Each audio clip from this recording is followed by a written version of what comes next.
Yeah, there it is. It is the upper. I got this one. I got this one because you're the hitter this time. Okay, yeah. All right, so I got to play host. I love this. Brian Kenny's Anytime. getting ready to hit.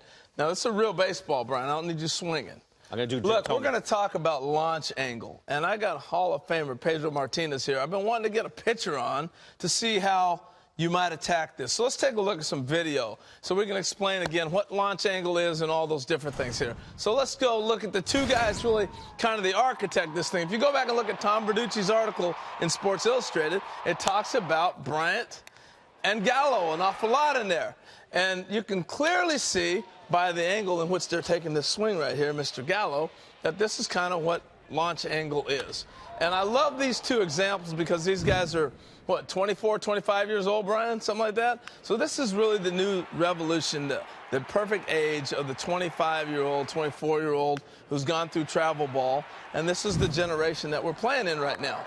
So as you see, Mr. Bellinger, 21-year-old Rookie of the Year last year, and now he's going to be playing age 22 season. You like that, Brian? Nice. I am hosting this like Brian Kenny. All right, so that's what we're talking about with launch angle.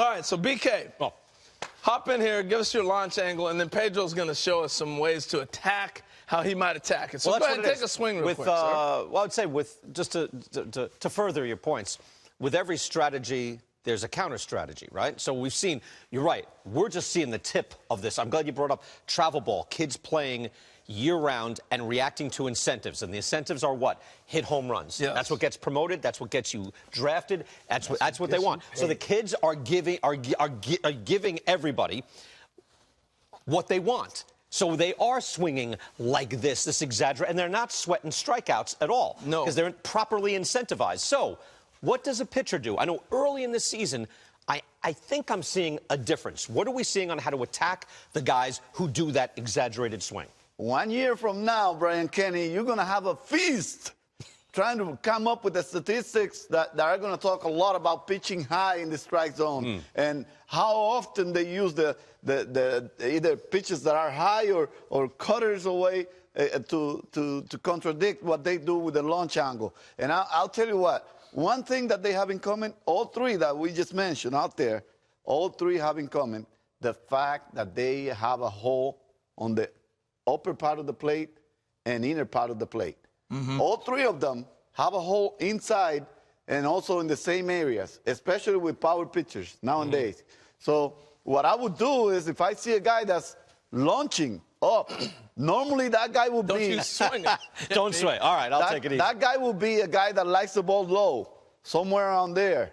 Boom, where they can actually lift up. Take that swing here and stay on that plane down here, and that's what's going to allow you to be able to launch that ball. Especially Bryant with the Cubs. He's a notorious low ball hitter, just like Trout.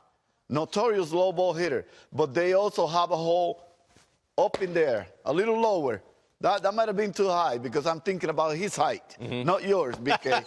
So deal with my zone. Boom! That will be the area where I'll bust those guys consistently up in there. Let them see it.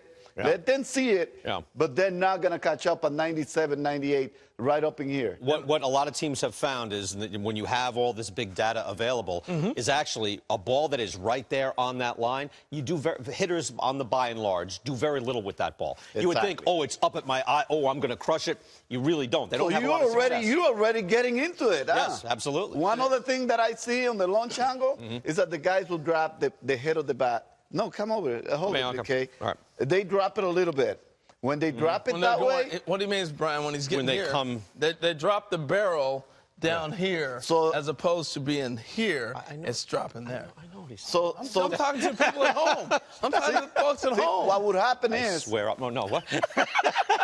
Guys that have a very good cutter or sharp slider, what they would do is take advantage of that black away, throw you a pitch that looks like it's going to be here and start rotating away from your power alley. So they're going to see a slider right here that's going to look like a fastball. And by the time they start swinging or making contact, that ball is going to be going away from them. So what I would do is I would spin a lot of balls. I was really good at cutting the ball that way against the power of those guys that are launching up. That's what I would do. Quarters away. Let's see you frame a pitch. And fastballs open in. That's what I would do to you. Nice. See, here's the thing I find real interesting, and Pedro, you can come on in and turn around and face folks at home, is that what I'm finding, Brian, with launch angle, this isn't really anything new. It's just that the guys are doing it all the time. No, launch angle was 3-1, 2-0. I'm getting a pitch I can drive, I can launch. No, but this is a whole different mindset. Oh, I Harold. This is a totally whole agree. different But no, mindset. my point is that swing was one that you would take on a 2-0, 3-1 pitch. Now they're taking it every swing. But, and that's a little bit different. We have numbers just over the last few years on the launch angle, because again, the StatCast numbers are only 3-4 years old. Yeah. But take a look at this. Like it's gone from 10 degrees up to over 12 degrees just from 2015. Oh, I agree. I think back in your day, right, you were reacting to the incentives of the time, which was you wanted batting average. The ball was in play a lot. There was no shifting. Ground balls worked. Yeah. Ground balls worked. But also, what I'm saying is the terminology was 2-0, 3-1, get a pitch to launch. So what I'm saying is Pedro Martinez knew that on a 2-0, 3-1. He knew a guy. That's why he can talk about, I used to break a ball off on those guys because there were certain guys that did this. So he knew what he wanted to do in that count against a guy. Am I right or am I wrong? No, you're right. And pretty soon you're going to see that the pitchers are starting to make adjustment and throwing a lot more pitches high and a lot more sliders. Houston, one big example. They keep the ball up and they throw you sliders. Yeah. Very consistent about throwing breaking balls. It's because of the same thing. You saw Judge struggle for one period of time last year. A lot of sliders. A lot of sliders away from him. Bellinger in the World and Series. And fastballs up in here. Scherzer, 8. Poor Bellinger. I mean, in the first 3 or 4 times they met, because he could do both, up in here and down in here. And every guy that we highlighted today in those videos has the same characteristics that say that they have a hole inside and low and away. All right, let me see your swing. Let me see your swing. I think did I have any holes in my swing? No, man. Let me see. Can I do this? I want to do the Jim Thome. That's the Babe Ruth. No, that's the Babe. This is the lunch line. That's right at you. I won't point it at you. Come on, let's see your swing.